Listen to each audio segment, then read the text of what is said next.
iHeart Podcasts. Hear more Gold 101.7 podcasts. Playlists and listen live on the free iHeart app. Well, what a show today. Action-packed show. I didn't see The Golden Bachelor, but you did, and you talked me through your thoughts, your feelings, your dreams. I like that. I think like golden crumpets, it's golden good. Were there lots of golden girls? There were the golden girls. Imagine that. Which one would you pick? If you had to Blanche. pick one of the golden girls. Blanche. Because she was up for it. Always up for it. Yeah. I'd like you to get Granny, Sophia. Sophia, well, she'd take the teeth out. Oh. Whew, we go down to the Jonesy and Amanda Arms for the pub test. Influencers are naming their kids strange and unusual things. And is that okay? We put it to the pub test. You remember the Thai cave rescue back in 2018? That little soccer team that was stuck down in those caves? The man that was part of that rescue has got a documentary out. His name is Richard Harris, and he'll be joining us. The documentary is about cave diving. Why would you want to? Why? Why do it? Why? Why? And Gets My Ghoulies as well, all coming up in this podcast.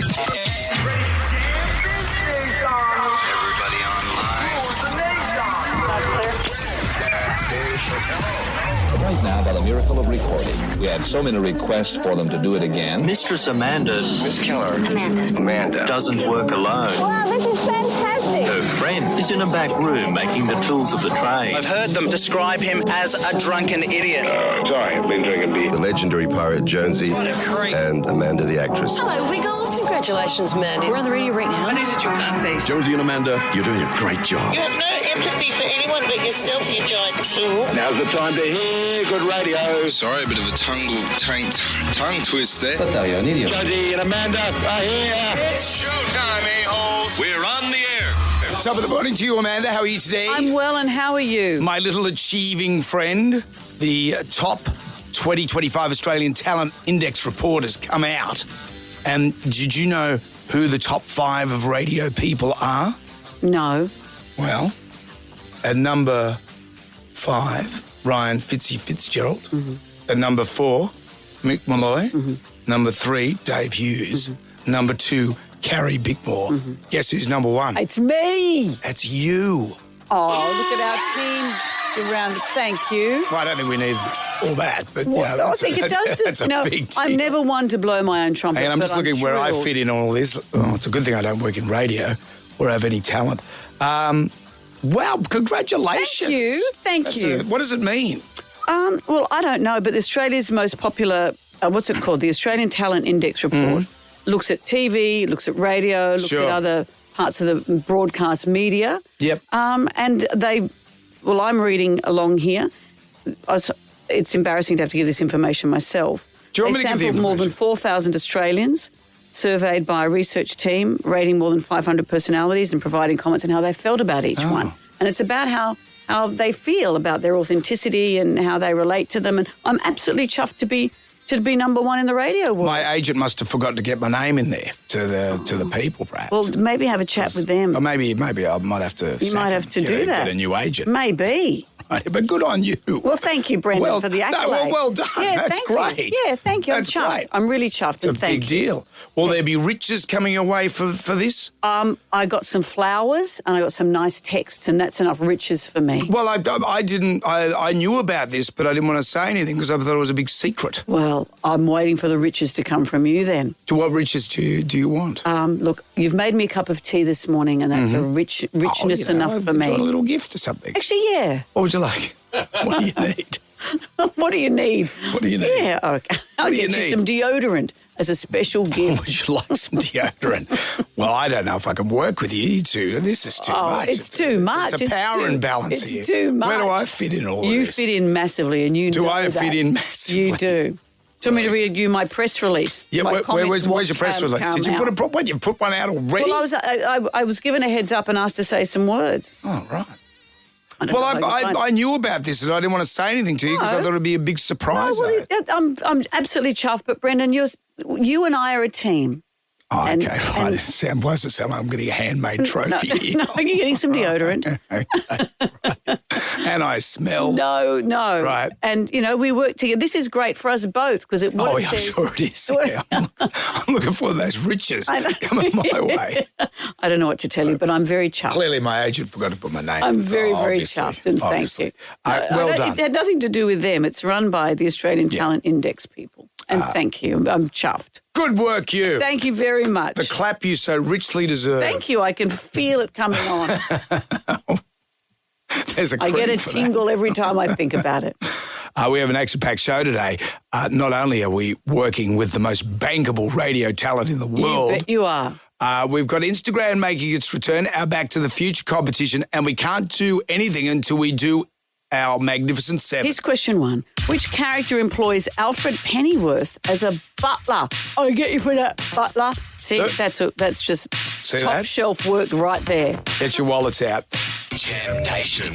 We are into the Magnificent Seven. 7 questions. Can you go all the way and answer all 7 questions correctly? If you do that, Amanda will say... It's going to be hot as a bot in the next few days, so find any way you can to be cool as a cucumber. Everything you say now to me is just better and better. I Because can see you why. are the number one top big cheese numero uno of all radio talent. That's right. And I'd like to be treated respectfully. Well, of course. I don't know where I fit in this list. It's a good thing I don't work in radio. It's a good thing I have no talent. But look at you, number one. Number That's 1. extraordinary. You've often thought of me as a number 2, but here I am as number 1. Exactly. No, you're I'm a not big good at deal. blowing my own trumpet, but I'm really thrilled Well, with that. Stuart from Penrith is here. Stuart, You're can gonna you blow a trumpet? Can you blow Amanda's trumpet? Congratulations, Amanda and Jonesy. Good morning. Thank you, Stuart. Thank you. Very, very sensitive of you. Let's not make this awkward. That's not awkward. I think you've made it a bit Obviously, awkward, there's Brendan. been, no, not at all. There's Yeah. been some sort of kerfuffle. My agent, who I'll be talking to, is probably... I don't think the agents had anything to do with well, it. it's a good thing I'm not on radio then. Yeah, It's, but the agents have nothing to do with it. So either I'm incredibly hateful or someone's lost the paperwork. Well, let's say they've lost the paperwork. I'm hanging on with that. Let's do And that. Stuart's good morning. Yeah. They're 2 things that'll get me through. Stu, which character employs Alfred Pennyworth as a butler? Batman. That's it. Bruce Wayne. Actually, Bruce it's Wayne. not Batman. It'd be Bruce Wayne. But we'll wouldn't still give it to you, Stuart. Question 2. The newspaper, The Evening Standard, ran a headline, The First Footstep, on the 21st of July, 1969. What was it talking about? The first footstep. Was it Jonesy on Dancing with the Stars? What was it?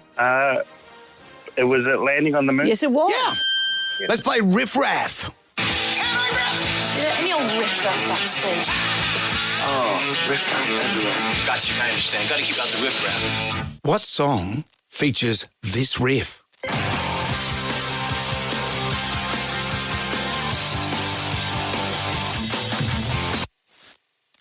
All the Small Things, Blink-182. Yes, that one was pretty straightforward, wasn't it? Small things, true care, truth brings. Question number 4 is multiple choice. All of these films I'm about to list are over 3 hours long. Which one had the longest runtime? A, Ben-Hur. B, Gone with the Wind. C, Lord of the Rings, The Return of the King. Which was the longest? All over 3 hours. Return of the King. No, it wasn't. I'm sorry, Stuart, no. And then we have a question number 4 of the Magnificent Seven, all over 3 hours long. Which of these films has the longest runtime? Is it either Ben-Hur or Gone with the Wind? Jonesy and Amanda. Jam Nation. Podcast. We are into the Magnificent Seven. We're up to question number 4, and it's going to Emma in Coleroy Plateau. Hi, Emma. Hi guys, how are you today? Very well, Emma, thank how do you feel about working with the number one top radio broadcast talent in Amanda Kelly? I feel so good. It's a big deal, isn't it? Emma, thank you, and I'm glad you're on the journey with us. By the way, are you going to join us on the Fruited Plains of the Drive hours next year? We're going to be on air from 3 to 6 p.m. Will that suit your life? Yeah. Good. All right, we can put you down. Pop Emma on the list. Right, Emma, here's question number 4. Got a bit bozzy since you became number one, Emma. That's that's what's happened. That's what's happened. All these movies are over 3 hours long, but which one has the longest runtime? Ben-Hur, or the remake Get Her, or Gone with the Wind? Is it Gone with the Wind? Yes, it is. That was 3 hours and 58 minutes long. It had an interval, an intermission. Yep.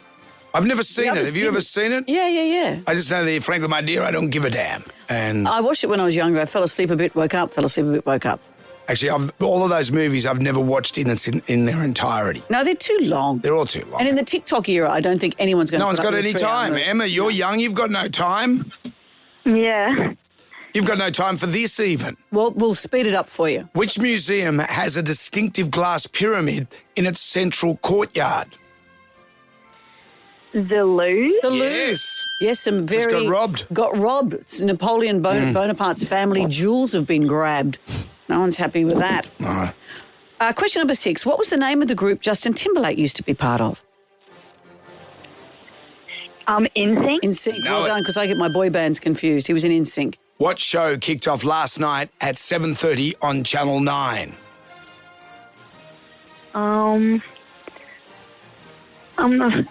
The Bachelor? You're missing one word. Chuck one more word in. Which version? Is it the Golden Bachelor? It's It is the Golden Bachelor. Did you watch it? No. No, neither did I. Jonesy did. He I really watched liked it. it. A lot of people at work here loved it. I didn't get around to seeing I it. liked it. It was different. We'll talk a bit further about that later on in the show, but in the meantime, this is all about you, Emma. Congratulations, you've won the Jam Pack. You've got a double pass to revisit the glory days of disco, and Disco Never Dies with the Sydney Symphony Orchestra. Tickets on sale at sydneysymphony.com, by the way. $250 to spend at Priceline. Oh, that'd be good. Quality health vitamins are Australian-owned, offered at everyday low prices at Priceline, and Jonesy and Amanda caricatures, fit colour and some Staedtler pencils. Emma, anything else you'd like to add? Thank you so much. I really appreciate it. You are welcome, Emma. Thank you, Emma. Carry on. Carry on about your business. We'll see you on the Fruita Plains of the Drive show. Very good. I will check that she's there. Don't you worry. Okay. Now I'm getting bossy. You've become so bossy since you came number one. So up myself. You're like a big deal. You're walking around the place. Elbows out. Look That's at me. I might, you know what I might do? I might put 2 tea bags in my cup of tea today. Whoa. I know. That's a lot of tannin for a little lady. You've gone a bit too far. Jonesy and Amanda. Jam Nation Podcast. Jonesy and Amanda. What we do need is your drag name. Brendover, Hayley Davidson, Kawasaki me off. I just read that out without pre-reading it. Well, luckily for you, I've pre-read the Jarman. Good. This is our book of musical facts. Let's see what's happened. On this day in 1977, Meatloaf released You Took the Words Right Out of My Mouth, off the album Bat Out of Hell. The song was written by Jim Steinman, who wrote every song on that album. He wrote some bangers, old Jim. Well, I tell you what, he wrote this. There's nothing I can do. Total Eclipse. He wrote this. It's all coming back to me now. So Meatloaf may not be known for his songwriting, but he was an incredible singer. Sadly, he got a bit, well, what would you say, waylaid at the 2011 AFL Grand Come Final. on, the AFL Grand Final. Sounded like this.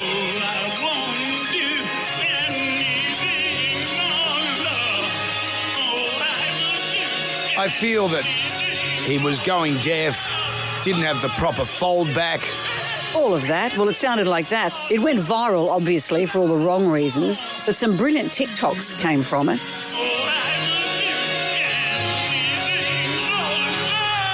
Will you at least sing in tune? Poor old Meatloaf. Let's remember him this He's way. looking down upon us going, okay. Give it a rest. Give it a rest. Let's I'm play dead this. now. This will cheer him up. Jam Nation. Golden Bachelor, you watch it last night? I didn't, but I love the concept of it. We had Sam Armitage on the show, and the idea that love stops as you get older, no one wants to think that. You said you didn't want it all to dry up. I didn't say the words dry up. Yeah, but you did. Emotionally and all, all of that. But I'll be intrigued to see how the public responds to watching older people frolic, pash. Mm-hmm.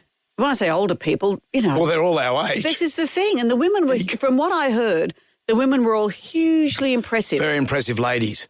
And, yeah, the Golden Bachelor, like golden crumpets, golden good. Did you think? I enjoyed it. Bianca He's Dye handsome. is a bear. He is a very handsome, substantial sort of man.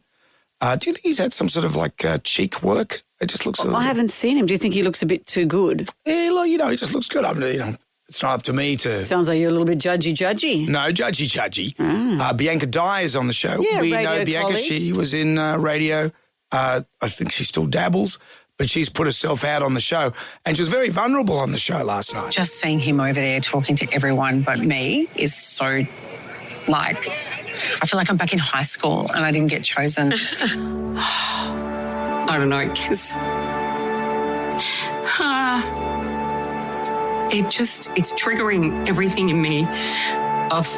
It feels like every rejection I've ever had was coming to the surface. Oh, the poor mate. It takes guts to go on this show and to put yourself out there. And people who watch TV go, oh, Bill, you should be ready for this. You know, you're going to put yourself out there. And yet everyone's human. And I loved her vulnerability from just hearing that. I love it. And you've really got a jockey for the Bachelor's attention. And it's how competitive and awful. How awful. Sunny made herself available to the Bachelor. Yeah, hello, babe. Sunny, from Korea. South Korea. South Korea? Yeah. Wow. Not North Korea. Quick to make that distinction. Good Korea, not bad Korea. Good Korea move. Although, have a listen to this. You can almost see Sunny thinking out loud in this exchange. My wife and I moved here, and unfortunately, my wife passed away. Oh, I'm so sorry. And so how long ago was that? 14 years. 14 years? 14 years, yeah. Are you saying a person like you, good looking, great physics, and really good body you kept? Thank you. Yeah. What do you think she's saying? She's thinking, well, 14 years, what's happened here? Do you think, why hasn't he repartnered? And that triggered the first fight between my wife and I at home. Does she not think 14 years is enough? I said, she died 14 years ago. And Helen said, well, you've got to wait longer. I said, well, longer? What, 14 minutes would be too soon. 14 minutes too soon? But what would you what do you think? I think 14 years. That's a long time. They've selected him very carefully. If it had been 14 months, too soon. That's the thing. You have to. He's in the clear, truly in the clear. As we get older and older, we're not here for a long time. So 14 years. Yeah. Wrap it up, Toots, get onto it. But I'm hoping that this series will lose some of the cynicism that I think that it was getting towards the end of the other series. It's reimagined, and I hope it has more authenticity, and I hope it's gentle with everyone's hearts. No chocolate bath this year. Oh, no one wants to see the chocolate bath. Or a golden shower. No. We'll wait to see how it goes. Jonesy and Amanda. Jam Nation. Let's get on down to the Jonesy and Amanda Arms for the pub test. It's 7 to 7. We're talking about kids' names and can you name them anything? And it seems that in these days where we're influenced by modern society's focus on personal branding, on social media, celebrity culture, people wanting to stand out from the crowd, they're calling their kids absolutely anything. The singer, Anne-Marie. This is Anne-Marie. I will always remember the day you kissed I love my that song. lips, light as a But she and her husband, Slow Tie.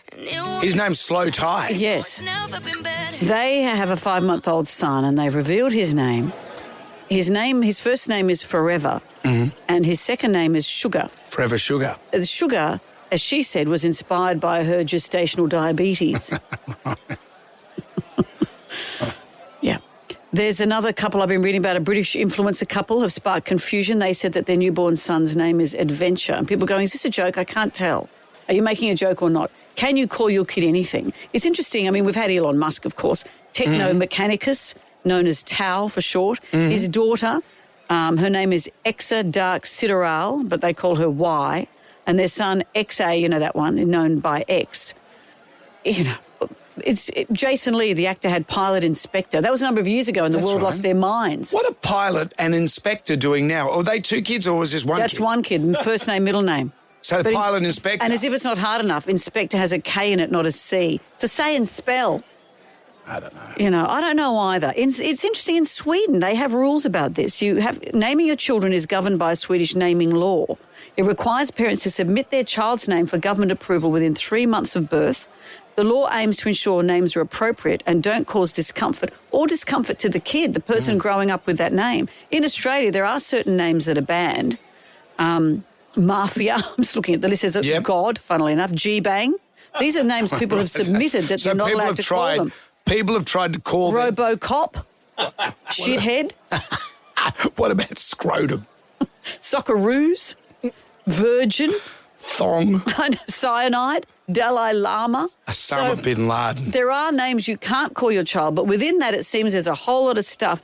How do you feel? Is it interesting that Sweden has quite strict rules, very strict rules, to protect kids from living a life known as thong?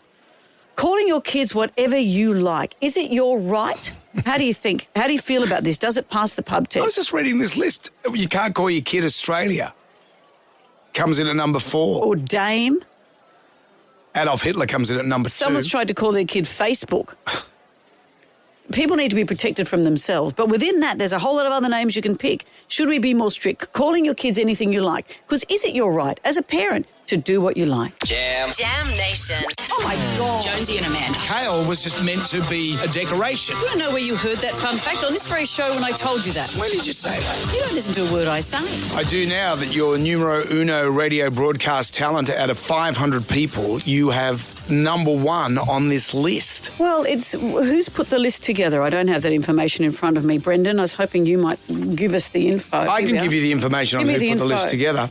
It's the talent index people. There we go. The talent, and I'm really chuffed. So there's a TV section, a radio section. Sure. I'm chuffed. I love that, and thank you, everybody. If I worked in radio, I wonder where I would have come in this list out of 500 You're people. holding my hand. You're there with me, I think Brendan. I'm going to have to get a new agent. Anyway, congratulations to you. Thank it does, to me as well, it looks like the top list of names. So you, if you were to compare, you'd be Admiral. Because that's the top list of names that are banned. You can't call your kid Admiral. This is in Australia. Names. We do have names that are banned. You would be number 1 as Admiral. And if we did a bit of a comparo between the two, so you're number 1, Admiral, Carrie Bickmore, who came in second, she'd be Adolf Hitler. You can't call your child Adolf Hitler. Dave Hughes would be Anzac. That's not so bad. Mick Malloy would be Australia. And Fitzy would be Barron. Barron, would he? But he's got kids. He's got kids. That works out. Well, that's what we're talking about in the Jonesy and Amanda Arms today, the pub test. Can you call your kid anything? Some unusual names that influencers are choosing for their children. Your calls are coming up next. Jonesy and Amanda. Jam Nation. Podcast. Let's get on down to the Jonesy and Amanda Arms pub test. I want you to get up right now. I feel like I'm taking crazy pills. Go to your windows, open them, and stick your head out and yell, I'm as mad as hell. I'm not going to take this anymore. Naming your kids whatever you like, does it pass the pub test? We've seen some crazy examples recently. Singer Anne-Marie, she sings this song. I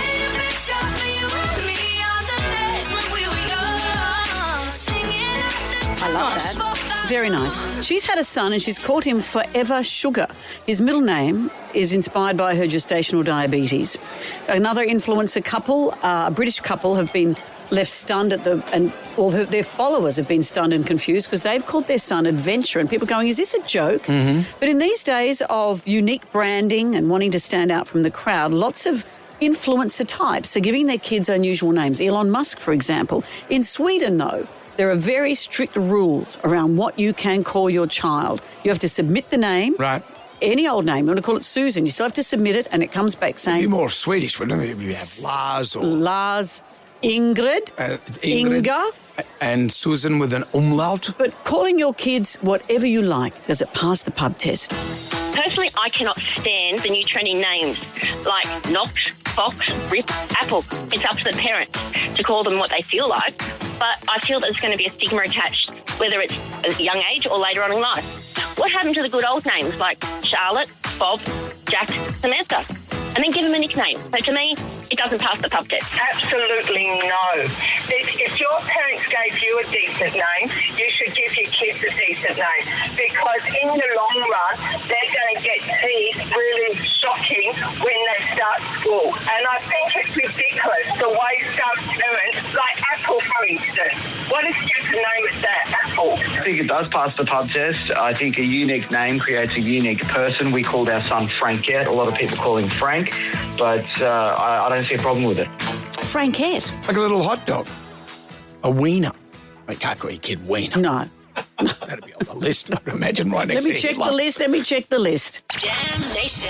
Well, I was away with I'm crying already. I was away with my dog on the weekend and she's fine. Anyone that knows Minnie, she's fine. No, she's not. But she's 13. Mm.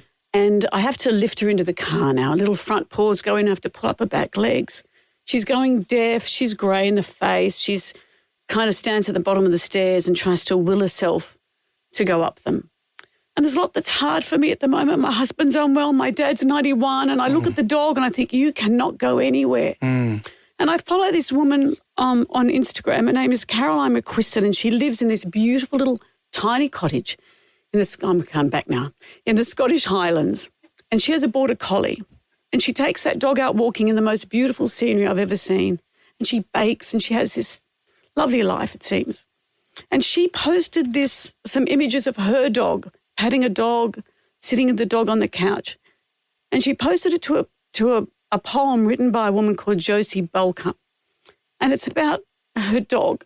And I watched it about 1,000 times.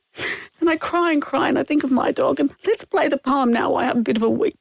If it could be with this dog, I'd want the dog days to last forever. It would always be this dog on the end of the leash, no matter the weather, rain or shine, taking our time on even the coldest of days. It would always be this dog leaving scratches on the hardwood and getting in my way while I vacuum up the very furry evidence that this house belongs to both of us. It would always be this dog at the front door when I get home from work, pacing around like nothing has ever been more joyful than this moment, every single time. If it were up to me, I'd have to leave every party early for the rest of my life to get home to this dog. I'd forfeit the ability to sprawl out in bed. I'd share the last bite of every meal. Apologize to every guest for the parade of excitement when they arrive. I'd take a rain-soaked couch and muddy paw prints in the front hallway. I'd willingly find hairs on every sweater I ever wear. But I'd only do it for this dog. Because if it were this dog, I'd want the dog days to last forever. Oh. That's so sweet. You have to talk now, Brenda. It's so sweet. And I love the relationship you have with little mini dog. And it's such a cute dog. But she's here. She's here. I know, but there's a grace to an aging dog. There's such a grace to her, but her little hips are getting sore. And everyone who's lost a pet, and I've lost a pet before, it's just so hard. And she hasn't gone yet, as you say, but she's 13 and I see it. And I saw that poem and the beautiful pictures of her border collie, and it just brought me unstuck. Anyway. You all right? Yeah. If I replaced it with the dog that I used to have, that nutbag dog, you'd be hoping that its dog days were coming sooner than later. Stop. No, I'm just trying to cheer you up there, because that dog was a nut. It was a full-on nut. It's to scare everyone. Okay, thank you. It's a 90-kilo poo machine. Your insensitivity has brought me back I'm not being earth, insensitive. I'm trying to get you back. I'm trying to right the ship. I'm back. Frank. Don't you worry. I'm back. And I'm speaking of back to the future. See what I did there? Returned it to being professional at the drop of a hat. There's nothing wrong with going the blub, little friend. Jonesy and Amanda. Jam Nation Podcast. Jonesy. Amanda. Tips for announcers trying to get a career in radio. Sorry, a bit of a tongue twist there. But you're an idiot. Donald Trump and Anthony Albanese, the meeting seemed to have gone well. I think from what I'm reading just this morning, Anthony Albanese has suggested he come and play golf here. We've got some beautiful golf courses. It's true. Well, Donald's been here before. Oh, yeah, that's right. There was some awkwardness, apparently, where a journalist, Kevin Rudd, who's the US envoy, Australia's US envoy, one of the journalists said, remember the comments he's made? Awkward, good on you, mate. because he said he was the village idiot, etc., etc. Good on you, mate. And everyone's standing around, and Kevin Rudd said, well, I don't like you either, and I probably never will. So that's nice, isn't it, dear? Well, so Kevin Rudd said that to Donald Trump in his meeting? No, this is what Donald Trump he said that to Kevin But Rudd. the journalist said, do you remember the comments he made about you? He said, blah, blah, like blah. a little kid. I know, and Anthony Albanese's in the room. Kevin Rudd himself is in the room. What's with journalists? Remember that time when they were the Taliban, who wanted to blow up the world and they hated the West, and that ABC mistook journalist... Australia for Austria. Yeah, and he said, what about it? And he said, if Austria is against us, we will be against them. And the guy goes, no, Australia. I'm going, shut up. I don't know where we are. Anyway, I'm sure he'll more throughout the day about all the things we've promised. Jonesy and Amanda. Jam Nation Podcast. Are you telling me that you built a time machine? When this baby hits 88 miles per hour, you're going to see some serious shit. This week, we're giving you the chance to see Back to the Future, the musical. You get the answers right, and your future could be worth $1,000 and a night at the show. For your chance to win, you need to be the last person standing with our Back to the Future quiz. You get all the answers right, you move on. You get it wrong, you're out, and we move on to the next person. Got 3 questions. If you answer question 3, you're off to see the show and you get that money. It's Megan in Campbelltown. Hi, Megan. Hello, how you going? Very well, thank you. Brendan, do you want to do the game show host frou-frou? Sure, I'll give it a crack. Megan, name the actor who played Marty McFly in the movies. Oh, he was hot. Michael J. Fox. You put your mind to it, you can accomplish anything. Question 1, which brings you now, Megan, to question 2. What sort of car is Marty's time machine, Megan? The DeLorean. You put your mind to it, you can accomplish anything. Question your time, 3. Megan? Well, this one might be a bit harder. You get this one right, you get 4 tickets to the show and $1,000. Over to you, Brendan. Michael J. Fox released a new book just last week. What's it called? A, Futuristic, B, Future Boy, or C, Man of the Future? Future Boy. It is. It is. Remember that in Doc. Please, Doc, you gotta believe me. Tell me, future boy, who's president of the United States in Megan, 1985? Congratulations. That grab's going on for 100 hours. I had a poster of him on my bedroom door. Did you really? Of Emmett Brown, Doc Brown? No. Oh, it's Michael J. Fox. I was so in love with him. Fox. And through all his travails, what an incredible man. He's a great man. Big fan. Brilliant.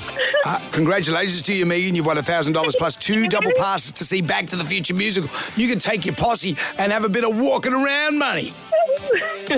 I'll be walking fast. Yeah, that's right. Don't make your friends will make you shout the drinks, but keep your money at home. See Back to the Future, the musical, live on stage at the Sydney Lyric Theatre. Take a ride back in time and get your tickets today at backtothefuturemusical.com.au. Not you, Megan, because you've got it, and we'll do it again tomorrow. Jam Nation. You will have heard about our guest today, Dr. Harry, or Richard Harris, known as Harry. He was an integral part of the incredible team behind that cave rescue in Thailand back in 2018, where the whole soccer team was trapped in a cave underground. The rescue earned Harry the title of Australian of the Year in 2019. He's one of the world's leading cave divers, something that just sends shivers through my spine. He's got a new documentary out. It sounds incredible. It's one that explores these underwater wonders. Harry, hi. Here he is. Morning. Thanks for having me. Everyone weighed in on this at the time. Everyone thought, from Elon Musk saying he's going to give you a submarine and then going crazy on Twitter, to people saying, you shouldn't sedate these boys. It must have been such a hard time. Well, I was the most vocal opponent to the sedation idea, I can assure you. So, when I got there, it was crazy. There were thousands of people around and inside that cave, and it was like walking into complete chaos. But, we got through it. And when you say you were against the sedation, I thought that as well. I thought, why would they do that?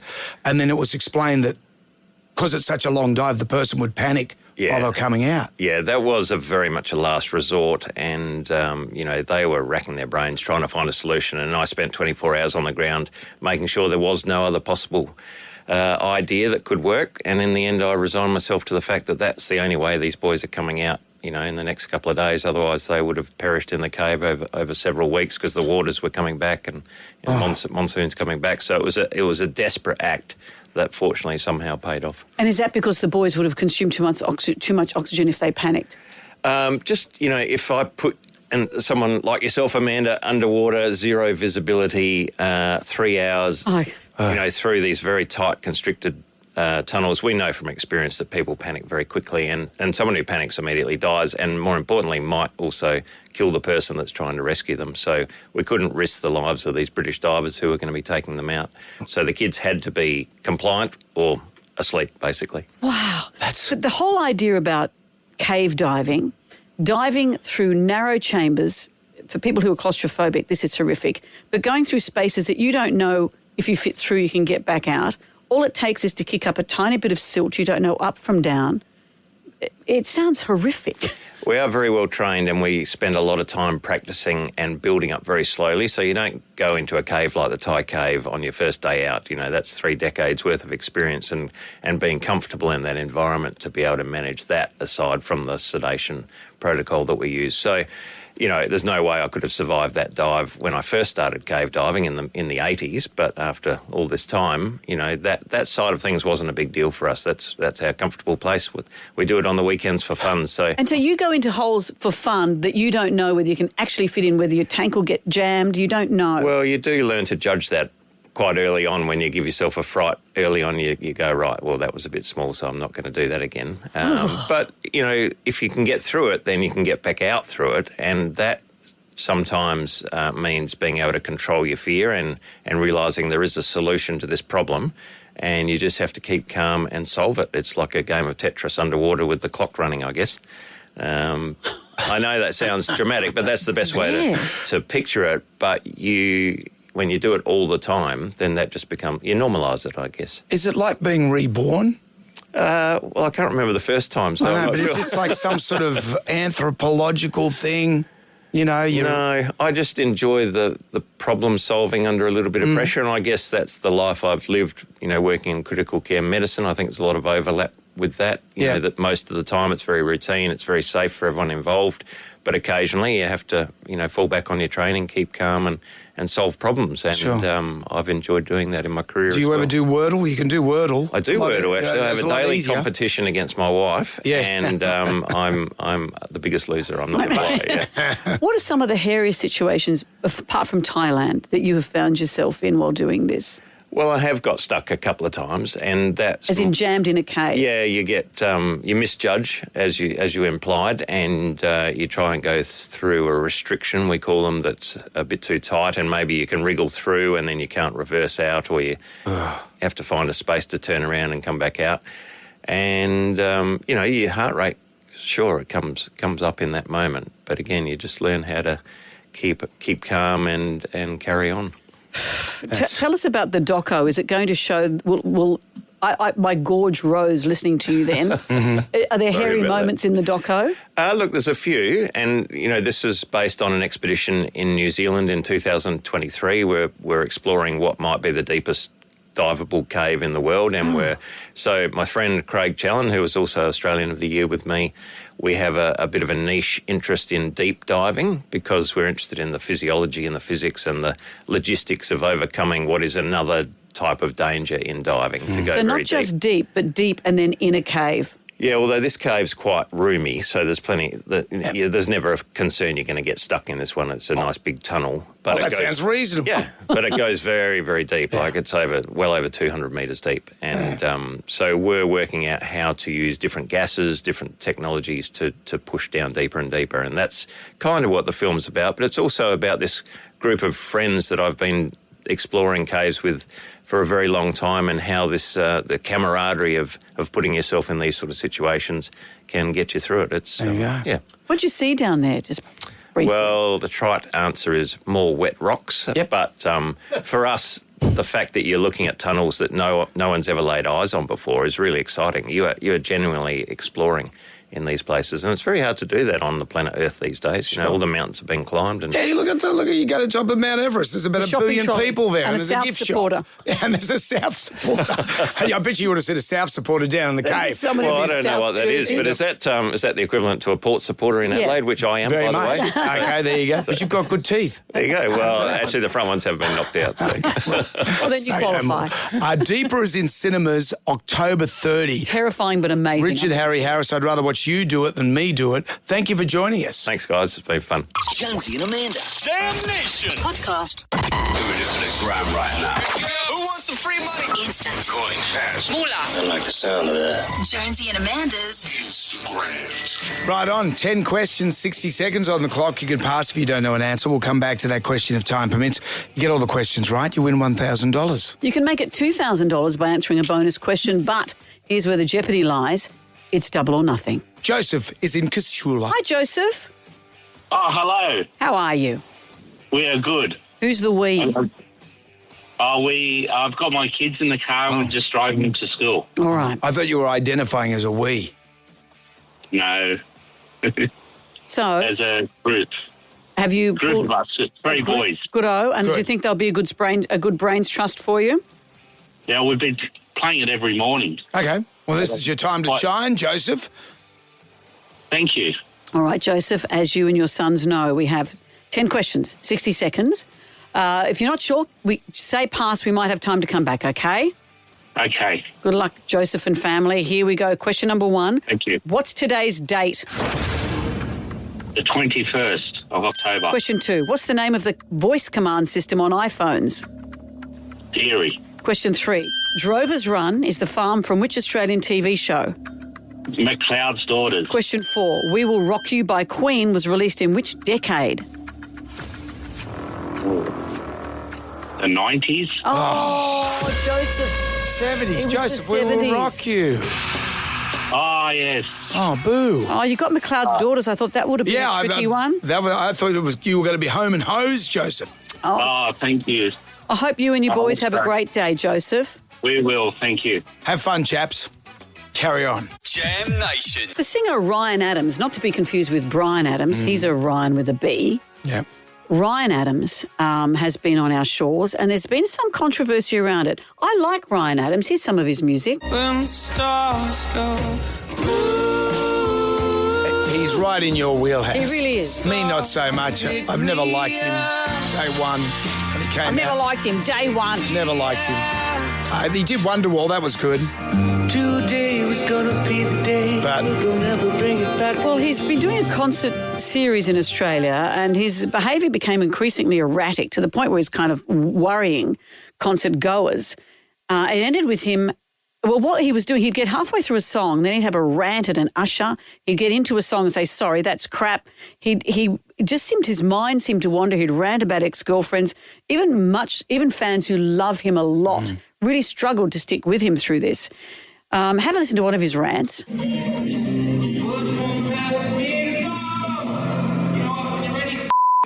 thing you're supposed to do. I'll come out and finish this thing. I love you, and I'm here to defend the listener. And if you can't listen, then I have epilepsy, and you don't along with the show. And if you can't be an usher that can stand out here and find a person and quietly ask them to stop, then you got no business working here. That's it. Oh, Sorry. wow. You said too. That's him yelling at the usher, but it sounds so aggressive. Hey, Usher. What was the beef with Usher? Sounds so aggressive.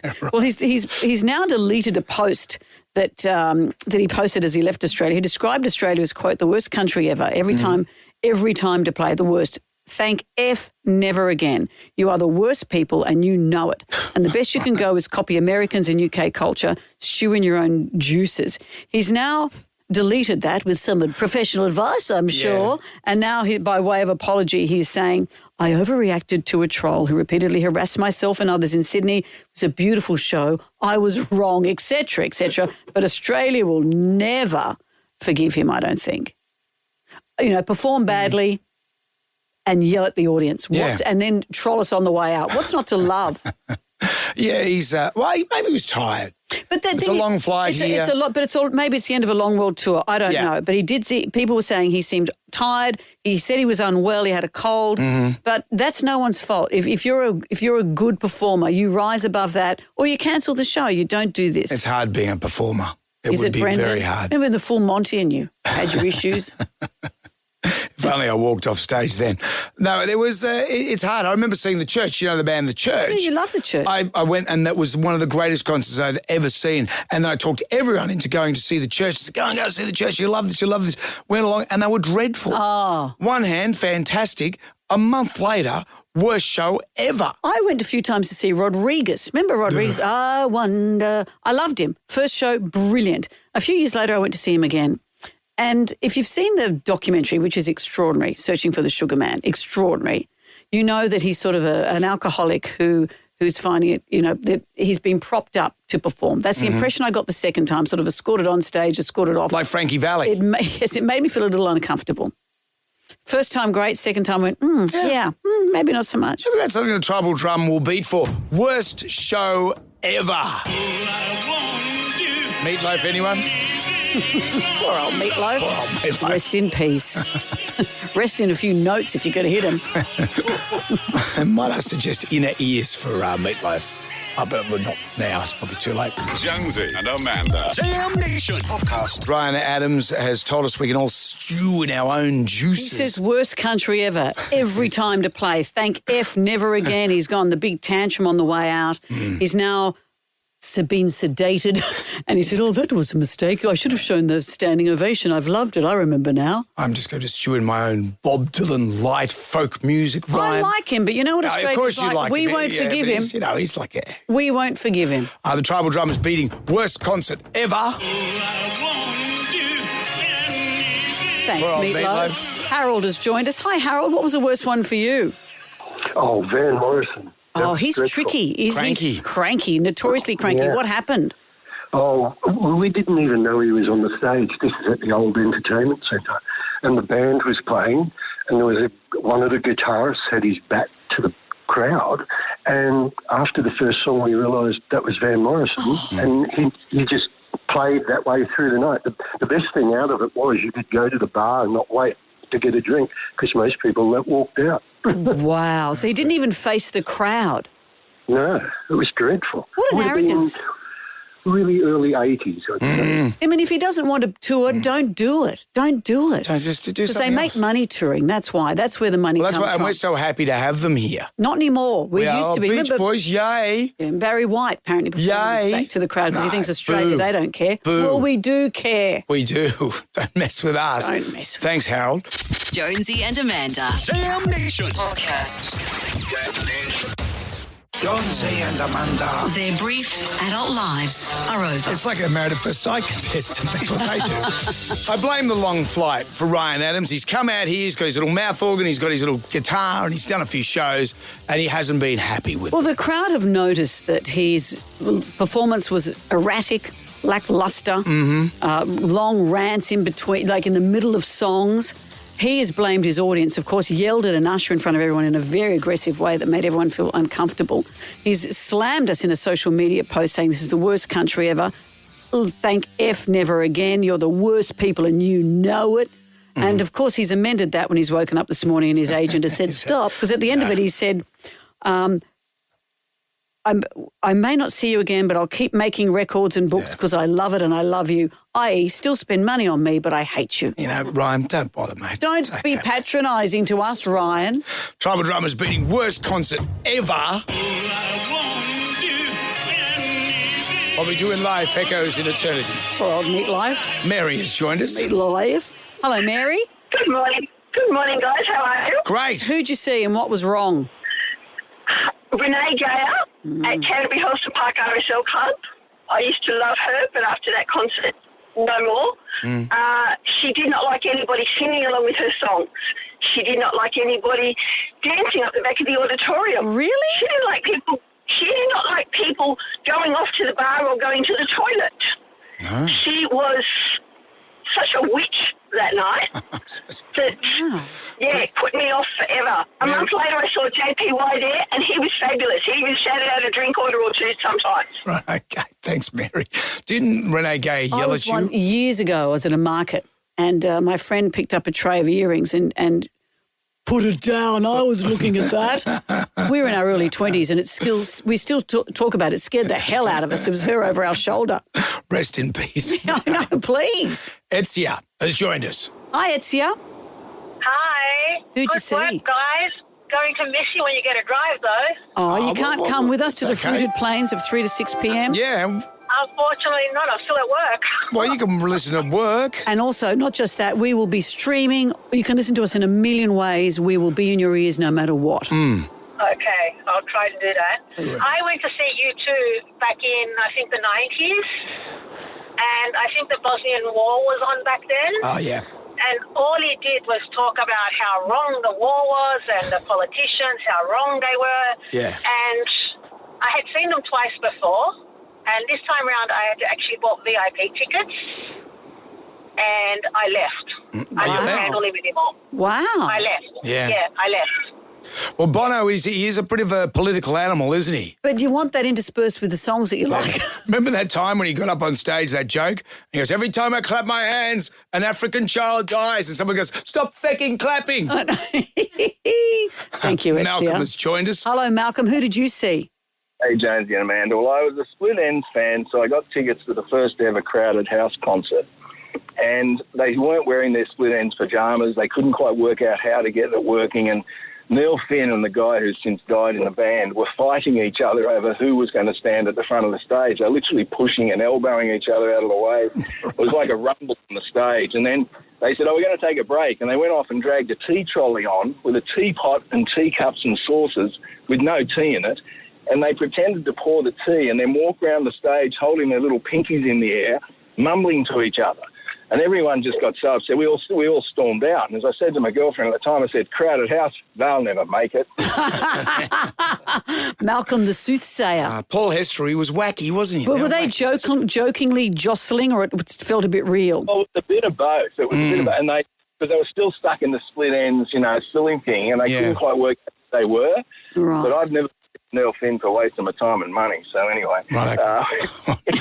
Next time we speak to him, Malcolm, we'll pass on your best. We'll feed that back. Thank you. Thank you for all your calls. Jonesy and Amanda. Jam Nation. Podcast. Well, the AUKUS deal, that's happening. Kevin Rudd, our envoy to America, he's over there sitting next to Anthony Albanese and Donald Trump. So he's sitting across from Albo and Donald Trump. You said AUKUS deal, but let's just end it at AUKUS. It's been incredibly awkward this morning. Just to bring you up to speed, Kevin Rudd said this a few years ago about President Donald Trump. Anyone concerned with the public policy process thinks he's nuts. President Trump is not a popular figure within Australia. Unfortunately... He also said he was a village idiot. Those awkward hens came home to roost because there's Albo, there's Donald, and a journalist. Journalist. What's with journalists? A journalist has butted in and said, hey, are you aware of all the things he said? Journalists are like those kids at school. Have we got any homework, miss? Shut up. This is what happened. Have you had any concerns with this administration, with its stance on Palestine, climate change, or even things the ambassador said about you in the past, the Australian ambassador? I don't know anything about him. I mean, if he said bad, then maybe he'll like to apologize. I really don't know. Did an ambassador say something bad about me? Don't tell me. I don't. Where is he? Is he still working for you? Yeah. You said bad? Before I took this position, Mr. President. I don't like you either. I don't, and I probably never will. Eek! And he's still working here. He's just sitting next to you. But when I said those bad things before I worked here, what kind of defence is that? I worked here but still took the money. I said those terrible things. Awkward. Awkward. Jam Nation. Everybody shout! Come on now, sing out! It's time for the Ghoulies get together. As Brendan Jonesy Jones himself has said, we only have 7 weeks before we head to the fruited plains of the drive show hours, 3 to 6 in the afternoon. Mm-hmm. We are going to be giving away $20,000 for our favourite Ghoulie of the year 7 weeks from now. What have we got today? It's my ghoulies is you're in your car, you're in a shopping centre car park, you found a spot, you put your blinker on, you're reversing into that spot, you're starting to straighten up your wheels, the blinker cuts off. So you put your blinker back on again, queue of people, they're edging in, they're trying to nick your spot, you put your blinker on, cuts off again. When it does that 2 or 3 times, drives me insane. That's what gets my ghoulies. It's your stalk and your wheel. That's the problem. What are you supposed to do? Just keep your head out the window and go click, click, click, click, click. Do the old school hand signals. Yes. What else have we got? What gets my ghoulies is when you buy a Caesar salad kit from Coles, which serves 3 people, get lots of cos lettuce, but you only get 6 croutons between 3 people. Come on, Coles, we need more than 6 croutons with our Caesar salad. That's what gets my ghoulies. That's true, Colesworth. Get your crouton lettuce ratio right. Quite right. Paying good money for that. Out with the out with the bad. Out with the babs. Yeah. Anyway, get your ghoulie into us. It is 7 to 9. Our favourite call, email or Facebook friend gets $250 to spend at Hurricanes Grill. You can celebrate Melbourne Cup at Hurricanes Circular Quay with a 3-course banquet, Louis Roederer champagne, prizes, big screens to watch the race. Yep, we started the show like we do every morning with our Magnificent 7. We also started with announcing the incredible news, Amanda here being ranked as the most popular radio host in Australia. I'm chuffed, I tells you. According to Australian Talent Index report. Yes, they're very important people. You know, it's a tough business to be left out of a list of 500 of your peers. But you know what? There weren't 500 on the radio list. Well, there was 5, but anyway, I wasn't in there. But Stuart was very placatory. Congratulations, Amanda and Jonesy. Good morning. Did that cheer you up? Sure, yeah. Maybe I should be doing something else. No, stick with me to the fruited plain. The Amanda and Chocolate River Show. That's enough. That'd work. Come here. I get my name first. From now on, this show is going to be called The Amanda Show. No, seriously? Don't be it's like done. this, Brendan. Amanda Show, starring Amanda. Amanda this. Don't be mean-spirited. How's that mean-spirited? Oh, a little. You topped the list. I got beaten by the big man. You're sitting on my lap and we're made like a little ventriloquist dummy and we'll be a double act. We will be back again tomorrow, We maybe. will. Jimmy Barnes with Higo after 9 o'clock this morning. Looking forward to that. And we will return from 6 tonight for Jam Nation. We will see you then. Good day to you. Well, thank God that's over. Goodbye. Goodbye. Wipe the tears, baby, dear, from your eyes. Catch Jonesy and Amanda's podcast on the iHeart app or wherever you get your podcasts.